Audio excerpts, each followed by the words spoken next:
So this is November 17th, 2003, and we're interviewing at the... You're going to have a lot of interruptions. Are we? You're just going to have to keep going. At the Springfield Creamery in Eugene, and Chuck and Sue Kesey are going to talk about the creamery's history with the fair and the two Grateful Dead concerts that they put on out at the fair property.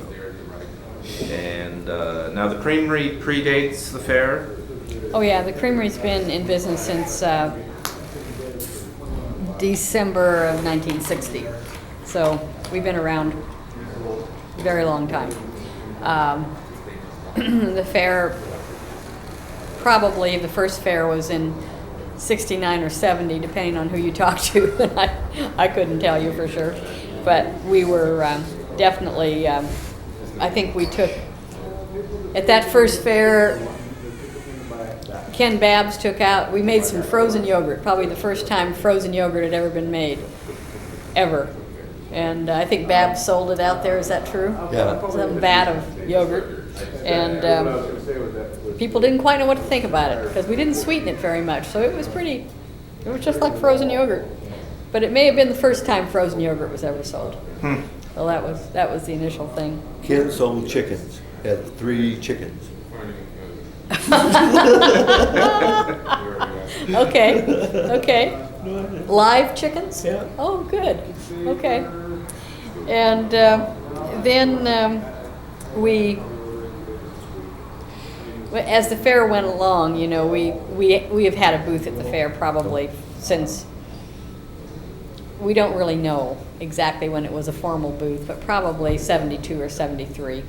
Since it's been on that location, we've had a booth.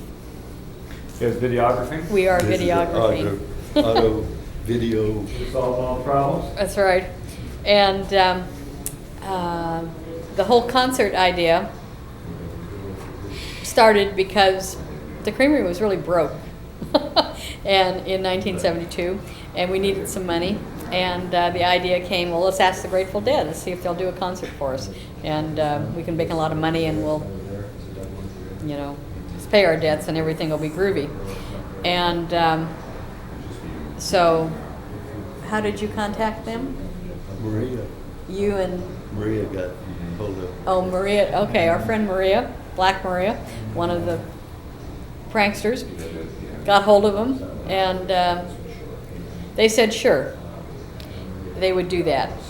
And so then we had to figure out how to do a concert. And that was not, we'd never done one before. And but we knew the land that the fair had been on that summer or the summer before too. We knew the people who owned it. And I think we knew them from another way too, because did we rent some other property from them up at Harrisburg or somewhere? Is that true? Yeah. I think that we knew this gentleman who owned that. Who owned it? Arrow. That's it. Yeah. And the creamery leased some storage property from him, and so we had known him through other means also. So we just asked him if we could use the land, if we could rent the land, and do a concert. And he said, okay. And I think that, I can't remember whether the fair was, I mean, the people that had done the fair at that time knew, I mean, it was all talked about kind of together, that it was going to happen there. And probably we had, Chuck said, I think we had 28 days to put this concert on from the time that they said it was okay. The biggest mistake we made was that we faced the stage west for an August afternoon concert. So by about 4 o'clock, when the sun was just beating right down on the band, we just about cooked them. And their guitar strings wouldn't stay in tune because it got too hot. And it was kind of an epic. It was an epic. We ran out of water at one point. And in the Sunshine Daydream movie, that was the film that was taken of this, there's a great little scene with Ken Babbs on stage talking about water and conserving water and how that was all we were gonna all survive. And somehow it worked, and it was a wonderful concert. And I think we only charged $3 a person, and the tickets were on Nancy's yogurt labels. And so consequently, there wasn't too much money made. The Grateful Dead just ended up giving us $10,000. I don't know if that was, the take wasn't a whole lot more than that. There were 15,000 people at $3. So, and probably and not as soon all. as the music played, as soon as there was a moment of music, everybody that we had hired to To take tickets. take tickets, they just threw down their hands and left. Yeah, everybody wanted to hear the So we only music. got about half the money. Yeah, I don't think we collected. We definitely didn't collect on 15,000 people. That's true. Yep. It was security. All these things were kind of non-existent, security and all that sort of thing. But boy, it was a great bunch of music. And Chuck, you were saying some of the most memorable thing wasn't actually the band, but the crowd. You can see it when you see the videotape. There's nothing explains it. Like the movies. I guess it's before videotapes, that was movies. It was film. And we shot a lot of big, good movies, good film. And it's an amazing spectacle of humanity, or Oregonian humanity. Extremely Eugene when you look at it. Happy people. So anyway, it was good, and it worked, and it kind of became a marker, in a way, of concerts in the Grateful Dead's archive of concerts, or things were said. Well, it was before the '72 concert or after, and it wasn't until 1982 when it kind of came up again. Gee, we should do. It's been 10 years. It's time to do an anniversary concert, and at that point, the fair had a need. Was buying the land. Right. And the fair was short of money also. And so the negotiation was that the fair would get a good chunk of money out of this in order to finish the down payment for the land. And we worked with Ron Chase on that, and it was by that time, by 1982, the Grateful Dead were a much larger and well-known, even more well-known band. Having to plan this concert was a whole bigger deal than the '72 one. Took a lot more energy, and there was a lot more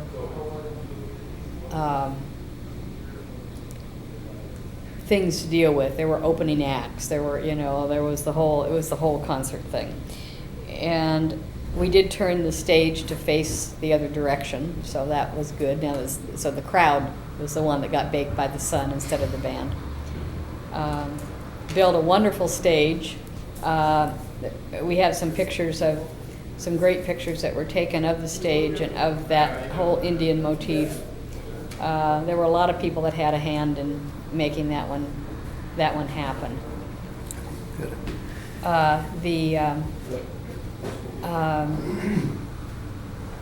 I think that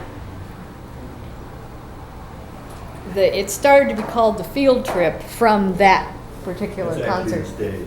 Oh, that's true. That is this. I don't know if you can see that or not. First replica. of That the was stage. that was the model of the stage that George Braddock built, because George Braddock built the stage, and so he did a model saying, well, this is how the stage will look, and we'll do it this way, and this was the. Yeah, I can't remember which is front. Well, I think. Oh, well, I guess you're right. I don't know that I can either. Yeah. I think this is the back. I think this is the, well, I could be wrong. But Anyway. we It- made it out of lodge poles and dug them and sunk them and cut them down when we were finished. Mhm. There was, hundreds and thousands of hours that went into all of this. It was pretty phenomenal. We had a fellow wanted to do the stage front. Well, I can't remember his name at all, who did the Indian motif things, but he spent a lot of time, doing the big fronts with the Indian Kwakiutl style art. And it was named, I think this is where the name Field Trip came, because that's what Ken started calling it when he designed the poster. He called it a field trip. We're going to have a field trip. Let's call it In the Field, a concert in the field trip. And The first quote was bad. okay. And what did he say? Field trip. Oh, okay. I said, yeah. Okay, that was it. And so then if this was the second concert, well then this must be the second field trip, because the first one, which wasn't called a field trip, but then became the first one, obviously, if this is the second. So that was where Ken designed that wonderful poster for the '82 concert. We got all these great people together. It all worked really well, and it was a huge effort. And there were fewer people at the second one than there were at the first one. Fewer than 15,000? There were fewer than 15,000. It was probably about 13,000, I believe. And it was not a, I think once again, the Grateful Dead did it at cost. They just, basically we covered all expenses, and they took, and what was left over, they got. The Creamery didn't get any money out of that one at all. But Yeah. the fair got some money. The fair got $25,000. And that was the final money they needed for the down payment to purchase the land. And that was the purpose. That was a great thing. That was a good thing to happen. And so that was where that was. And that concert was an epic in itself. It's another one of those marker concerts. So 10 years later, in 1992, here it came again. We said, well, we better do this. Yeah, it's time, third decadal. This one, I don't know whether or not you remember what happened there, but it was set up, the Grateful Dead at that point were huge. And the fair board said, yeah, let's do this. We can do this here. And we negotiated a lease for the land, or to lease the land from the fair to do the concert on the fair site. The fair would rent the land.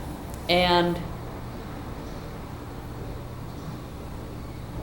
it was advertised, set up. It was going to be run by Bill Graham Presents as the main promoter, which they were, and we were, and actually at that point it became our son Kit's production company called Field Trip Productions, which is where that little company was formed in order to do these concerts. By 1992, there was mass gathering permits in place that you had to jump through a lot of loops in permitting to do this. Kit did all of that. We got all that down. It was all perfected. There were 3 days of tickets sold at 40,000 a day. Some huge amount of tickets sold. It was going to be three concerts. 3-day concert. 3 day. I believe it was 3 days. We had camping set up. It was good to go, and it was all. When the tickets went on sale, they were gone in 2 weeks. And probably about 2 weeks before the concert was supposed to happen, maybe less than 2 weeks, I got a call here at the Creamery from the Grateful Dead's manager, and he said, "Sue, are you sitting down?" And I said, "Yeah, what's going on, Cameron?" He said, "Well, Jerry is ill, and very ill, and the doctors say nothing for 3 or 4 months, I believe. And we have to cancel. And, you know, it was almost unbelievable to hear that. And so that's what happened. It canceled. And all the ticket money was refunded. The Grateful Dead reimbursed us for all our non-recoverable costs, because there was a lot of money that had been spent that was not going to be able to be recovered. I mean, it was gone. They were incredibly generous. And so it was kind of just kind of came out just as if this one, well, that one went away. And it was sad, but in a lot of ways it was maybe really a good thing. I don't know what would have happened if there had been 3 days of 40,000 people a day there. I mean, I think it's possible that it could have been a blessing that it didn't happen. And after that, you know, the next year they had, I don't remember why the next year it ended up at Autzen. That was just a negotiated thing with the university. We were involved, Kit's company was involved in those concerts in '93 and '94. And then the Further Festival came back out to the fair in '96, I believe. And Kit did that one. And that was kind of the end of the concert run there. But it was a good run, and there was a lot of talk last year in 2002 about saying, well, gosh, it's time to do a 10-year reunion. And we said, oh, you know, the people that we did this for, you know, Ken is gone, Jerry Garcia is gone. This isn't the same. This is not, we did that one. This is not the same thing. The best two were done. Their history, they're there, their memories. That's where it's going to be, that we can't recreate that again. And so that didn't happen. So that's kind of our history of concerts. And anything else? Well, the '82 concert, was there a video or film, or is there a titled video to that one? What's that?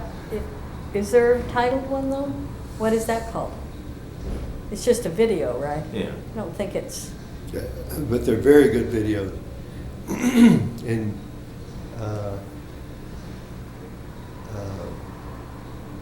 a picture, one quick picture tells you more about it than endless discussion. Yeah. Mm-hmm. Hmm. And I think this book of pictures that we have here, which you can tell went fire, kind of. It's kind of sooty. Is good too. There is a film of the '82 concert. It's not titled like Sunshine Daydream is. It's just a video, and I don't even know that. I don't know where a copy of that is. I got. You have a copy of it? Yeah.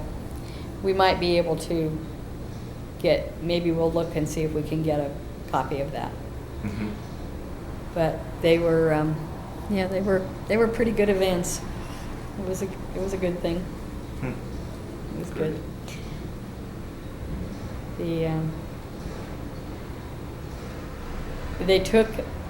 They took an amazing amount of energy to do those, though. It just sucked you dry to do those concerts. The mass gathering laws were made because of freedom to assemble.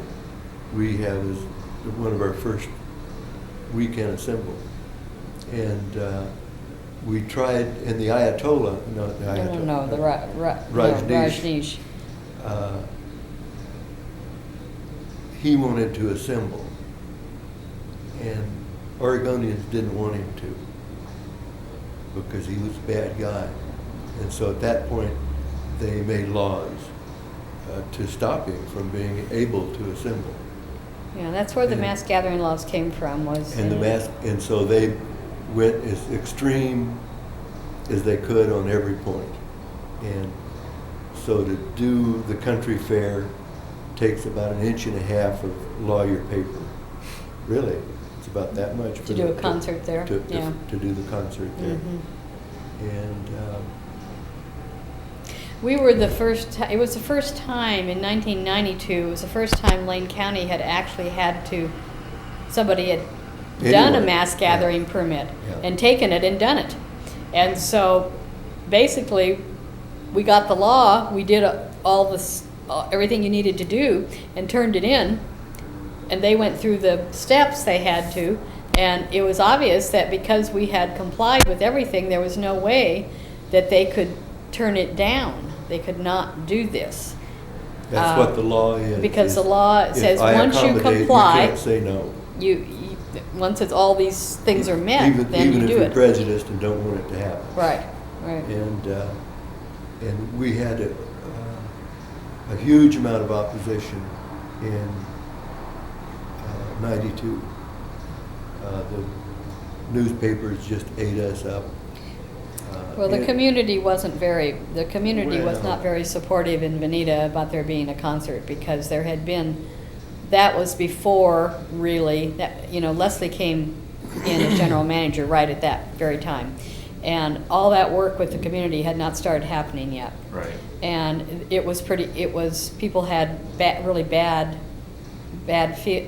negative feelings about the fair because of problems that the community had with folks during the fair. And so we were, we just had, coming in as some other entity, we had kind of had to promise that everything would be good. And we actually, and it would have been in '92. And we did the same thing in '96 with the Further Festival. And it was good. I mean, everything worked just fine. There was nothing negative about it. So, over the period of time from '72 to now, you can the evolution of things that have happened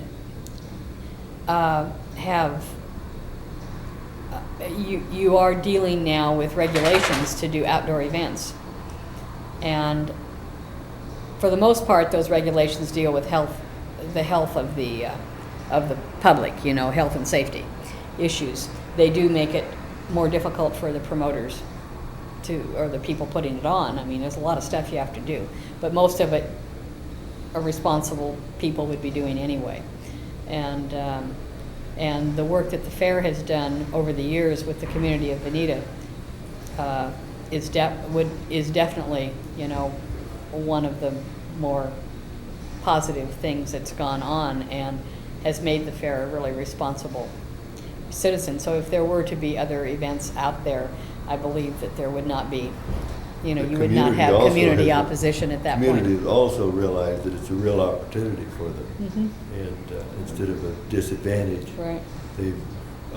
Communities all across America now have started their own little rock concerts and bluegrass bands, and Draws a lot of people. It draws a lot of people, and Mhm. that community took a while for it to understand that it was an asset, and now they make a lot of money off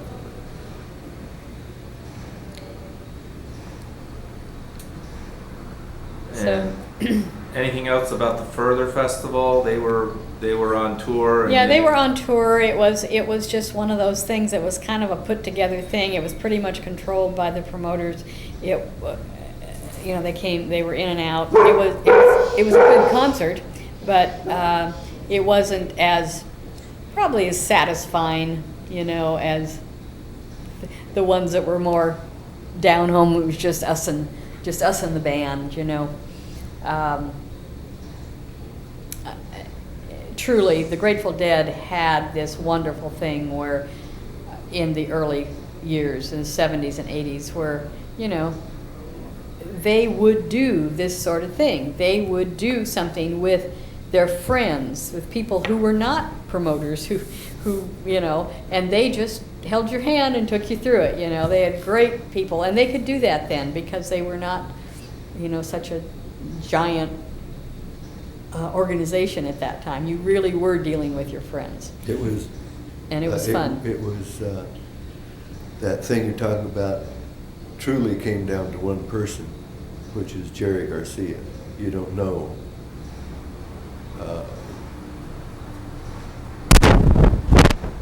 Until the person's gone, and then the whole changes. All of a sudden, that world switches hard into money. And Jerry Garcia, before that, was capable of looking at something other. And you kind of didn't know it when he was there. And when he was gone, you suddenly realized, oh, I see. Well, he would, if he said yes to something, that was what they did. And He was a very generous person.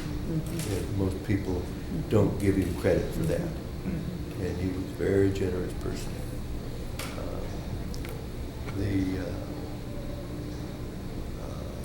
Perhaps the life of the creamery swiveled right there at that moment. And he said yes. And he has done that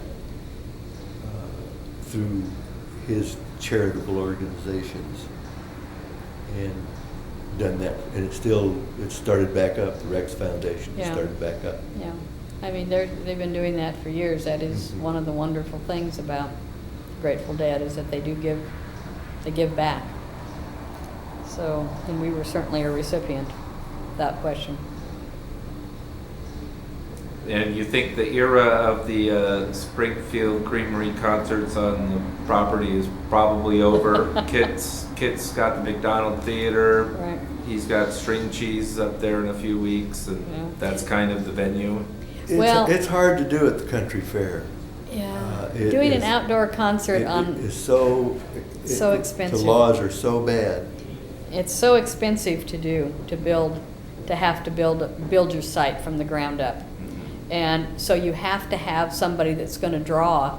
You have to have such a large crowd in order to pay the upfront costs of doing things.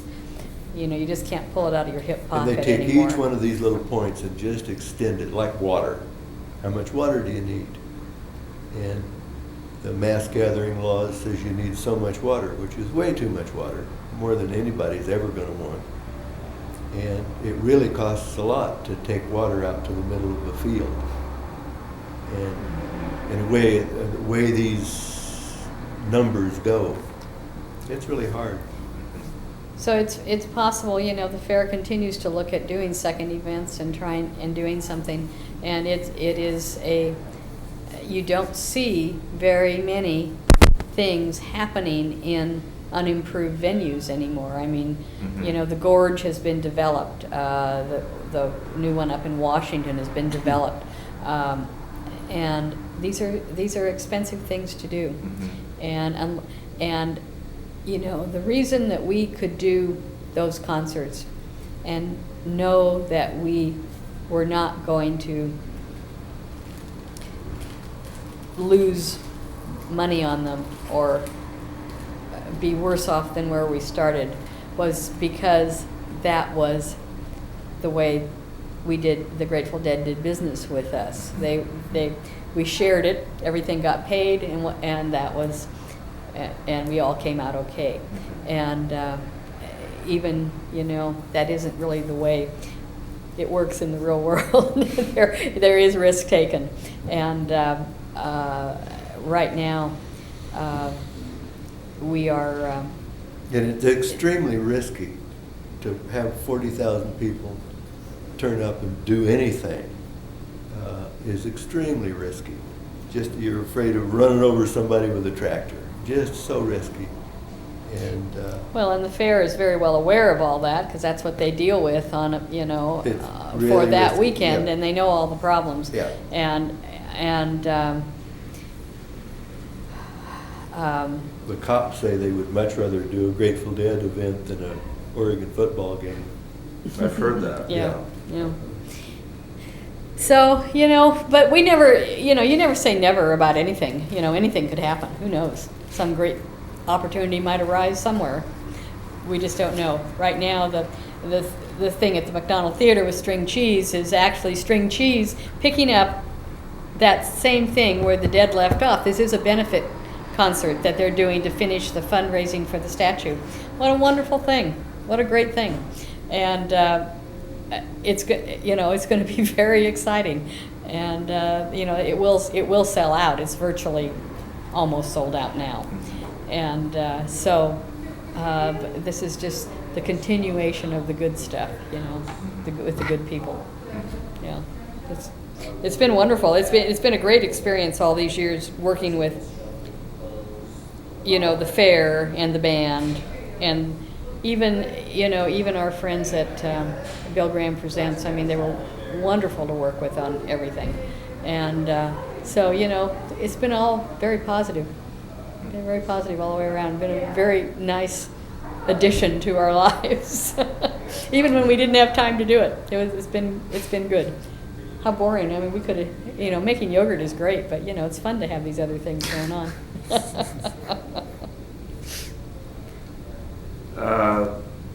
This sounds pretty complete. Anything else you want to add?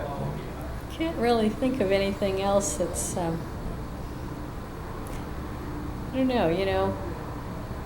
As the years go by, you realize what special events those two concerts were, and that to try to copy them again, not going to happen. You can't do it that way again. And they were very special, and I think that's why everybody really holds on to those as being markers in their lives. Things that happened. Oh, was it before the '82 concert or after? They become markers. The Grateful Dead rank those as their best concerts. Yeah, they're way up there in their list Yeah. of concerts, both of them. Even the And fact the that ranking, I think, comes from not when they played the best, but from the funnest. Mm-hmm. They were fun. Yeah. because they were that. They were fun. They were fun. And the creamery still enjoys coming out to the fair every year and Oh yeah, running the booth out we there. still have our booth out there and do ice cream, and everybody says every year, "Gee, why don't you guys sell this ice cream all year long?" But yeah, we've done the booth. We're into third generation here because our grandchildren are now starting to work the counters at the booth. Our daughter and son-in-law have actually run the booth for the last 20 years, and we've of course always been there. Chuck and I are pretty much the makers of the product and get it there, and then kids sell it, and now it's their kids selling it. So it's fun. It's a wonderful family event. I love the fair. Our kids were there all their grown-up lives, and it's been a great event, and we do enjoy it. Get to see everybody. Just stand in one place. That's what I always figure. If I just go to the creamery booth and just stay there, everyone eventually will come by. You'll see everybody. Everybody else drop in. Everybody else say hello, and so that's a great thing. We And enjoy it. You make ice cream products just for the fair? Only for the fair. We don't sell Yeah. frozen products. Huh. We never have set up to do that.